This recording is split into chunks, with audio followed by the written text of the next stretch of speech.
Agosto de 1936 marcó la culminación de una lucha financiera que se había gestado durante años en la vida de Carl Dietrich, un agricultor de 57 años de North Platte, Nebraska. La Gran Depresión había devastado gran parte del corazón de Estados Unidos y el condado de Platte no fue la excepción. Dietrich, germano-estadounidense de segunda generación, cuyo padre había adquirido la propiedad de la parcela de 160 acres en 1887, había presenciado cómo la catástrofe económica, sumada a la grave sequía, erosionaba gradualmente su capacidad para mantener los pagos de la hipoteca al fideicomiso del condado de Platte. Dietrich se había endeudado aún más entre 1932 y 1934 para financiar equipos de riego destinados a rescatar sus cosechas en decadencia. La inversión no había dado los rendimientos esperados, ya que los precios del mercado seguían desplomándose mientras los costos operativos aumentaban.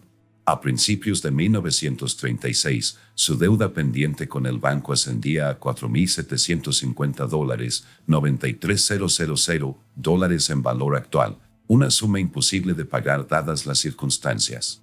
El 15 de agosto de 1936, Roy Abner, gerente del Departamento de Crédito de Platte County Trust, de 41 años, condujo su sedán Plymouth de 1934 hasta la granja Dietrich para entregar la notificación final de ejecución hipotecaria. Abner llevaba 15 años en el banco, tras haber regresado del servicio en la Primera Guerra Mundial. Como gerente de crédito, había supervisado numerosas ejecuciones hipotecarias durante la Gran Depresión, una responsabilidad que le había granjeado una reputación de rigor entre la comunidad agrícola local, aunque sus colegas lo describían como alguien que solo cumplía con las tareas necesarias. La reunión entre Abner y Dietrich ese sábado por la mañana fue breve. Según informes posteriores de Mabel Dietrich, esposa de Carl durante 32 años, Abner llegó aproximadamente a las 10:30. Presentó los documentos de ejecución hipotecaria, explicó que los Dietrich tenían 7 días para desalojar la propiedad y denegó la solicitud de Carl de una prórroga de 30 días. Mabel testificó posteriormente que Carl parecía resignado en lugar de enojado durante la interacción, pues había anticipado este resultado durante meses. Lo que nadie sabía entonces era que la llegada de Abner a la granja Dietrich desencadenaría una serie de acontecimientos que permanecerían sin resolver durante más de 4 décadas. El empleado del banco, que había repartido docenas de avisos similares por todo el condado, estaba cumpliendo con lo que probablemente consideraba una tarea profesional rutinaria, aunque desagradable. Para Dietrich, sin embargo, la granja representaba no solo una propiedad, sino un legado multigeneracional y el único medio de subsistencia de su familia. La finca Dietrich, ubicada aproximadamente a 14 millas al noroeste de North Platte, constaba de la casa principal, construida en 1903, 2 graneros, un silo de grano y varias dependencias. Aunque modesta para los estándares de la época, se consideraba una de las explotaciones más prósperas del condado antes de la crisis económica. Carl y Mabel criaron allí a sus 3 hijos, quienes abandonaron Nebraska en 1936, el mayor a California, la hija a Chicago y el menor al servicio militar. Tras la partida de Abner, Carl, según se dice, pasó el resto del día trabajando en silencio en sus campos. Mabel contó más tarde que se negó a almorzar y habló poco durante la cena. Esa noche, como era su costumbre, los Dietrich asistieron al servicio del sábado por la noche en la iglesia luterana de North Platte, llegando a las 18:45 y saliendo poco después de las 20:30. El reverendo Thomas Hoffman confirmaría posteriormente su presencia durante el servicio, al igual que otros 17 feligreses. La importancia de esta asistencia a la iglesia no sería evidente hasta mucho después, pero finalmente serviría como un elemento crucial en el caso que estaba a punto de revelarse. Lo que sucedió durante las 24 horas posteriores al servicio religioso permanecería en el misterio durante décadas, revelando finalmente cómo las acciones de un hombre desesperado en respuesta a la ruina financiera resonarían a través del tiempo, exponiendo finalmente un crimen cuidadosamente ocultado. El lunes 17 de agosto de 1936, Roy Abner no se presentó al Platte County Trust para su turno de las 8:30 de la mañana. Esta ausencia fue inmediatamente considerada inusual por sus colegas, en particular por Margaret Wilson, la recepcionista del banco que había trabajado con Abner durante 11 años. Ebner mantenía un historial de asistencia impecable y era conocido por su puntualidad. Al no presentarse a las 9:15 de la mañana, Wilson telefonó a su domicilio en West Sixth Street. Josephine Ebner, esposa de Rod durante 17 años, informó que su esposo había salido de casa a su hora habitual. Las 7:45 de la mañana supuso que había llegado al trabajo según lo previsto. Esta información despertó la preocupación inmediata del personal del banco. Al mediodía, tras varios intentos infructuosos de localizar a Ebner, el presidente del banco, Harold Webman, contactó al departamento de policía de North Platte para denunciar la desaparición. El agente Franklin Pierce fue enviado a realizar una investigación preliminar. Primero entrevistó a Josephine Ebner, quien proporcionó detalles adicionales sobre la salida de su esposo esa mañana. Según su relato, Roy había desayunado su habitual tostada y café, mencionó un aviso de ejecución hipotecaria que debía atender y se marchó con su traje gris y corbata azul. No notó nada inusual en su comportamiento ni en sus declaraciones.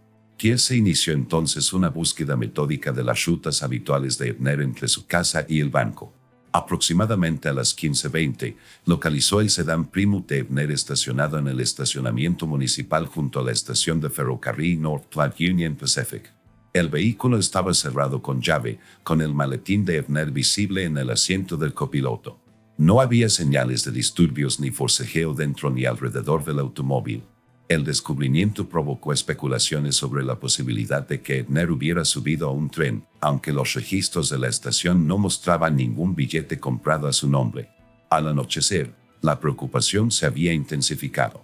El jefe de policía, Walter Grayson, autorizó una búsqueda más amplia, reclutando a 8 agentes para inspeccionar los alrededores de la estación de tren. La búsqueda no arrojó más pruebas del paradero de Ebner. Su sombrero, que solía usar en horario laboral, se encontró en el vehículo, lo que sugiere que no se había ido simplemente de viaje. El maletín, recuperado del coche cerrado con una llave de repuesto proporcionada por Josephine Ebner, contenía documentos bancarios rutinarios, incluyendo varias notificaciones de ejecución hipotecaria programadas para entregarse esa semana. Un detalle peculiar surgió durante la investigación inicial: la pluma estilográfica de Ebner, que sus colegas describieron como una posesión preciada que siempre llevaba consigo, había desaparecido. La pluma, una Parker Duofold con monograma que le regaló el banco con motivo de su 10º aniversario de empleo, no se encontraba en el vehículo ni entre sus efectos personales. Este detalle, aparentemente insignificante, adquiriría posteriormente una gran importancia investigativa. A medida que la noticia de la desaparición de Ebner se extendía por North Platte, los ciudadanos comenzaron a reportar posibles avistamientos, pero ninguno de ellos arrojó pistas sólidas. El relato más creíble provino de Vernon Henderson, un empleado de una gasolinera que recordaba haber visto el Plymouth de Ebner llegar al estacionamiento de la estación de tren aproximadamente a las 8:10 de la mañana, conducido no por el propio Ebner, sino por un hombre no identificado que vestía un overol y una gorra calada hasta la cara. La descripción de Henderson era vaga, y reconoció haber visto al conductor solo brevemente a una distancia de casi 50 yardas. La investigación dio un giro sombrío el 20 de agosto, cuando el trabajador de riego Almar Simmons descubrió el cuerpo de un hombre sumergido en un canal de drenaje, aproximadamente a 7 millas al noreste de North Platte. Los restos fueron rápidamente identificados como los de Roy Ebner. El estado del cuerpo indicaba que había estado en el agua entre 48 y 72 horas. Cabe destacar que los tobillos de Ebner estaban atados con alambre de embalar sujeto a 2 ladrillos de arcilla roja, y un saco de arpillera le había sido asegurado con una cuerda sobre la cabeza. El forense del condado, Dr. William Harmon, determinó que la causa de la muerte fue asfixia, aunque observó hematomas importantes en el torso de Ebner y una fractura en el antebrazo derecho, lo que sugiere que una pelea física precedió a su muerte. Harmon estimó que Ebner falleció en la madrugada del 17 de agosto, probablemente entre las 0:30 y las 3, lo que sitúa la hora de su muerte aproximadamente 16 horas después de su última interacción documentada con Carl Dietrich. El descubrimiento del cuerpo de Roy Ebner transformó un caso de desaparición en una investigación de homicidio. El sheriff Marcus Coleman reunió de inmediato un equipo de investigación de 5 hombres, reconociendo la importancia de resolver el asesinato de un destacado funcionario bancario en un periodo de intensa tensión entre las instituciones financieras y los agricultores en dificultades. Coleman, con 15 años de experiencia en las fuerzas del orden, adoptó un enfoque metódico en el caso. La investigación se centró inicialmente en establecer una cronología completa de las últimas horas de Ebner. Su último avistamiento confirmado fue el de su esposa a las 7:45 de la mañana del 17 de agosto. Sin embargo, las conclusiones del médico forense situaron su muerte entre las 12:30 de la mañana y las 3 de la mañana de esa misma mañana, lo que generó una aparente contradicción. Esta inconsistencia llevó a los investigadores a reconsiderar la declaración de Josephine Ebner. Tras un interrogatorio posterior, ella sostuvo que su relato era exacto, lo que sugiere un error en el examen médico o una secuencia de eventos más compleja. La naturaleza del crimen, en particular el uso de ladrillos como pesas y un saco de arpillera, sugería premeditación más que un acto impulsivo. Los propios ladrillos se convirtieron en el foco de la investigación. Eran ladrillos de construcción de arcilla roja estándar fabricados por North Platte Brickworks, con el sello distintivo NPBW 32, que indicaba su producción en 1932. Se habían vendido miles de ladrillos idénticos en toda la región, lo que hacía imposible rastrearlos hasta un comprador específico. El sheriff Coleman identificó a Carl Dietrich como persona de interés basándose en el reciente aviso de ejecución hipotecaria y el historial documentado de animosidad entre ambos hombres. Los agentes Raymond Hollister y James Burnett visitaron la granja de Dietrich el 22 de agosto para realizar una entrevista inicial. Informaron que Dietrich parecía genuinamente conmocionado al enterarse de la muerte de Ebner, ofreció sus condolencias de inmediato y expresó su disposición a colaborar en la investigación. Al ser interrogado sobre su paradero durante la hora estimada de la muerte de Ebner, Dietrich ofreció una simple coartada. Él y Mabel habían asistido al servicio religioso del sábado por la noche. Regresaron a casa a las 21 y se acostaron poco después. Ambos afirmaron haber permanecido en la granja toda la noche. Este relato fue corroborado parcialmente por el reverendo Hoffman y varios feligreses que confirmaron la asistencia de los Dietrich al servicio. La investigación se amplió para incluir un examen exhaustivo de la propiedad de Dietrich. No se encontraron indicios de forcejeo ni manchas de sangre en la casa de campo ni en el granero principal. Los agentes observaron que la propiedad incluía un granero antiguo y en desuso a unos 300 metros de las estructuras principales, pero no realizaron una inspección detallada de este edificio, un descuido que posteriormente resultaría trascendental. Los registros financieros revelaron que, a pesar de la inminente ejecución hipotecaria, Dietrich mantenía unos modestos ahorros de $212 en el First State Bank, no en el Platte County Trust, lo que contradice las teorías iniciales de que la extrema desesperación financiera podría haber motivado una respuesta violenta inmediata. Sin embargo, los investigadores también descubrieron que Dietrich había preguntado a varios vecinos sobre la venta de su maquinaria agrícola en las semanas previas a la notificación de la ejecución hipotecaria, lo que sugiere que había anticipado la decisión del banco. La investigación se amplió para incluir a otras personas que habían experimentado ejecuciones hipotecarias supervisadas por Ebner. Esto dio como resultado una lista de 17 posibles sospechosos, cada uno con distintos motivos. Sin embargo, ninguno presentó un caso tan convincente como el de Dietrich, quien corría el riesgo de perder no solo su medio de vida actual, sino también un legado familiar multigeneracional. Un avance significativo se produjo cuando los investigadores entrevistaron a Wallace Mason, un mecánico de automóviles de 28 años que ocasionalmente realizaba reparaciones para agricultores de la región, incluyendo a Dietrich. Mason confirmó haber visitado la granja de Dietrich el 14 de agosto para reparar un tractor. Declaró que, estando allí, escuchó a Dietrich expresar su preocupación por una próxima visita al banco, pero afirmó no haber observado nada inusual en el comportamiento del agricultor. Los antecedentes penales de Mason, una condena por hurto menor en 1933, motivaron una investigación adicional, pero los investigadores no encontraron ninguna prueba que lo vinculara directamente con la muerte de Ebner. Para septiembre de 1936, a pesar de un esfuerzo considerable, el departamento del sheriff no había logrado reunir pruebas suficientes para justificar un arresto. La investigación continuó activa, pero sus resultados fueron decrecientes con el paso de las semanas. En noviembre de 1936, el sheriff Coleman clasificó oficialmente el caso Abner como sin resolver, pero abierto. Permanecería en esta situación durante 42 años, convirtiéndose finalmente en uno de los homicidios sin resolver de mayor duración en Nebraska. Los años posteriores al asesinato de Roy Abner trajeron consigo cambios significativos para North Platte y las principales figuras relacionadas con el caso. La granja Dietrich se vendió en subasta el 5 de septiembre de 1936, adquirida por Midwestern Agricultural Corporation, una empresa de consolidación de tierras que adquirió numerosas propiedades embargadas durante la Depresión. Carl y Mabel Dietrich se mudaron a una modesta casa de alquiler en North Platte, donde Carl encontró empleo como mozo de almacén en las instalaciones del ferrocarril Union Pacific.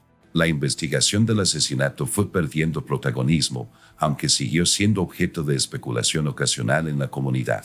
El sheriff Coleman se jubiló en 1941 y fue sucedido por su ayudante, Raymond Hollister, quien mantuvo el expediente activo, pero destinó recursos mínimos a su resolución, ya que asuntos más urgentes requerían atención durante los años de guerra. Carl Dietrich llevó una vida tranquila y sin complicaciones tras su desplazamiento de la agricultura. Sus compañeros de trabajo en el ferrocarril lo describían como reservado pero confiable.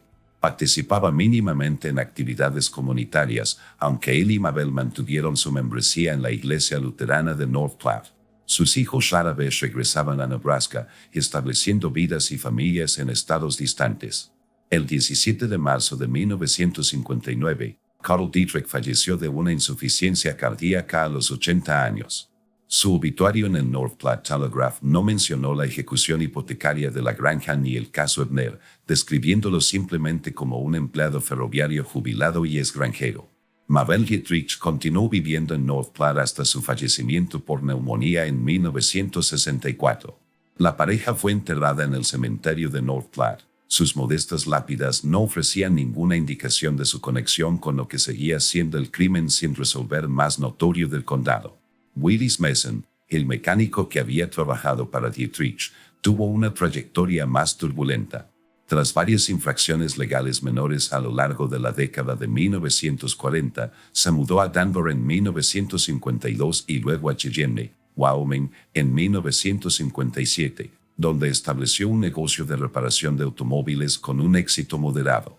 Se casó en 1960 y tuvo 2 hijos, estableciéndose aparentemente en una vida estable de clase media que no tenía ninguna relación con los acontecimientos de 1936.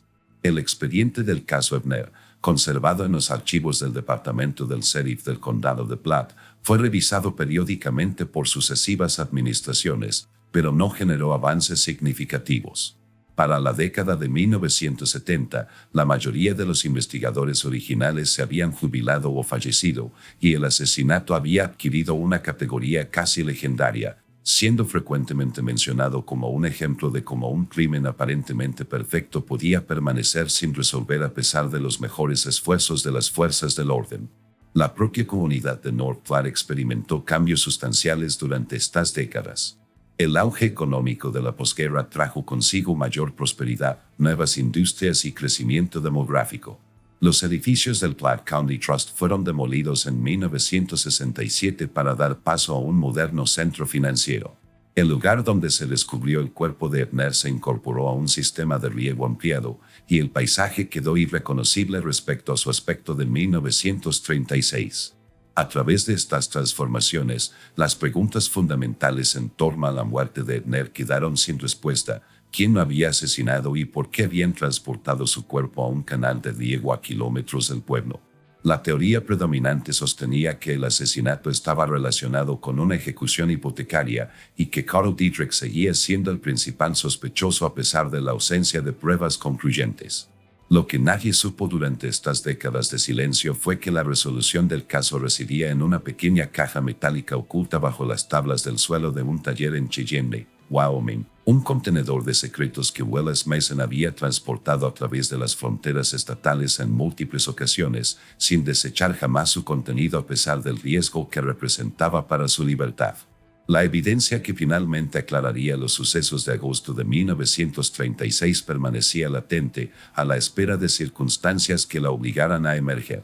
Estas circunstancias llegaron en enero de 1978, cuando una serie de robos en el distrito comercial de Cheyenne dieron lugar a una investigación que inesperadamente reabriría un caso de asesinato que se había congelado 42 años antes, revelando finalmente la verdad sobre lo ocurrido aquella noche crucial en la granja Dietrich. El 17 de enero de 1978, Wallace Mason, entonces de 70 años, fue arrestado por la policía de Cheyenne por una serie de robos comerciales.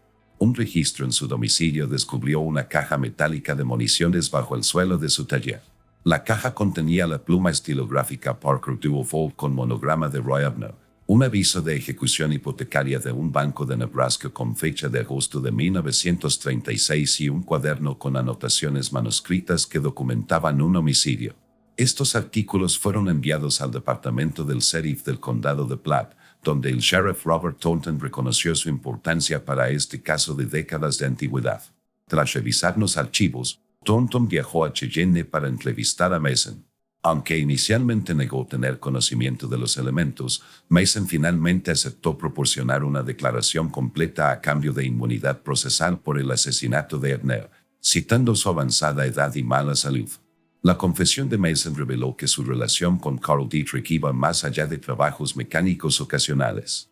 En el verano de 1936, ante la posibilidad de ir a prisión por robo, Mason había accedido a ayudar a Dietrich a cambio de dinero y alojamiento. Dietrich, previendo una ejecución hipotecaria, había planeado confrontar a Abner y forzar una prórroga del plazo de la hipoteca. El 16 de agosto de 1936, el día después del aviso de ejecución hipotecaria, Dietrich le indicó a Mason que llamara a Abner, haciéndose pasar por un colega del banco, y solicitara una reunión a primera hora de la mañana en la granja de Dietrich. Mason realizó la llamada desde una farmacia de North Platte aproximadamente a las 19:30, mientras los Dietrich estaban en la iglesia, lo que les permitió establecer su coartada. Abner llegó a la granja Dietrich alrededor de la 1:15 de la mañana del 17 de agosto. En el granero abandonado, que los investigadores no habían examinado a fondo en 1936, Dietrich intentó negociar una prórroga. Cuando Abner se negó, Dietrich lo golpeó con un utensilio de madera, fracturándole el antebrazo. Mason ayudó a sujetar a Abner con alambre de empacar y Dietrich le colocó un saco de arpillera sobre la cabeza, causándole asfixia. Mason afirmó que la muerte de Abner podría no haber sido intencional, sino resultado del pánico y una sujeción inadecuada. Después, transportaron el cuerpo de Abner al canal de riego y condujeron su Plymouth hasta el estacionamiento de la estación de tren. Mason conservó la pluma estilográfica como souvenir, una decisión que eventualmente lo vincularía con el crimen. La confesión de Mason incluía detalles que solo el perpetrador podía conocer, como el número del sello de ladrillo y el color de la corbata de Abner. El sheriff Thornton verificó el relato por diversos medios, incluyendo una anotación en el calendario de Abner y muestras de tierra del granero que revelaron rastros compatibles con depósitos de sangre.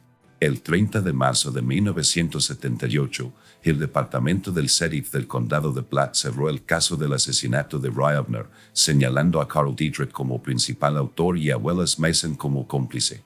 No se presentaron cargos póstumos contra Dietrich, mientras que Mason recibió una condena de 5 años por los robos en Cheyenne y falleció en prisión en 1981. La resolución generó un renovado interés en North Platte, donde el North Platte Telegraph publicó una retrospectiva con entrevistas a ancianos que recordaban la desesperación económica de la época. Josephine Abner, quien se volvió a casar en 1941 y se mudó a California, expresó su gratitud por el cierre, al tiempo que lamentaba las décadas de incertidumbre. El caso Abner ilustra cómo las dificultades económicas pueden llevar a personas comunes a actos desesperados y demuestra que el paso del tiempo no puede borrar por completo la verdad cuando una investigación metódica encuentra una oportunidad inesperada. Las tumbas de Carl y Mabel Dietrich permanecen en el cementerio de North Platte, a menos de 50 metros de la de Roy Abner, un testimonio silencioso de cómo sus vidas permanecen entrelazadas para siempre en el registro histórico del condado de Platte.